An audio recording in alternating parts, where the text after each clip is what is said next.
আচ্ছা কোনছে আল্লাহ বড় না মানুষ বড়? ধরো গাদা, তুই কার হাতে কার জোড়া দেশ? কুড়াই আল্লাহ আর কুড়াই মানুষ। যেটা কবার কইছে ওইটা কন। আল্লাহ বড় না মানুষ বড়? আল্লাহই তো বড়। আল্লাহ বড়, তাহলে আল্লাহর কথা না হইনা মানুষের কথা শুনেন কে? তুই কি কইতাছস? কি এর আল্লাহর কথা মানে না মানুষের কথা মানে? হ্যাঁ, কি আর মানুষের কথা শুনেন তাই না?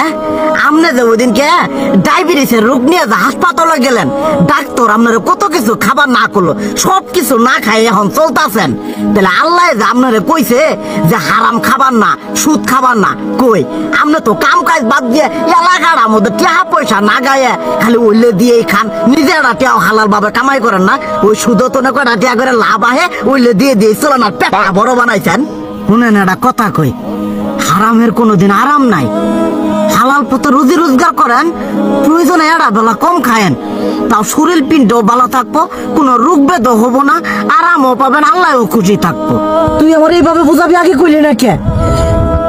আসলে এই বিষয়টা তো আমি কখনো মাথায় এইভাবে নিই যে আমাদের কখনো ডাক্তার নিষেধ করলে ঠিকই আমরা নিষেধ মানি, কিন্তু উপর আল্লাহ যে কত কিছু নিষেধ করে দিয়ে সেটা মানি না।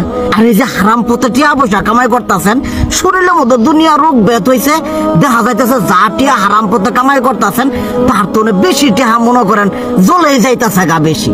আজকের পর থেকে আমি আর এই হারাম সুদ খামো না, আমি হালাল পথে চলবো, হালাল টাকা পয়সা ইনকাম করবো। এতে করে যদি একবেলা কমও খাইতে হয় তবুও খামো, তবু আমি আর এই হারাম পথে চলবো না। আচ্ছা ঠিক আছে।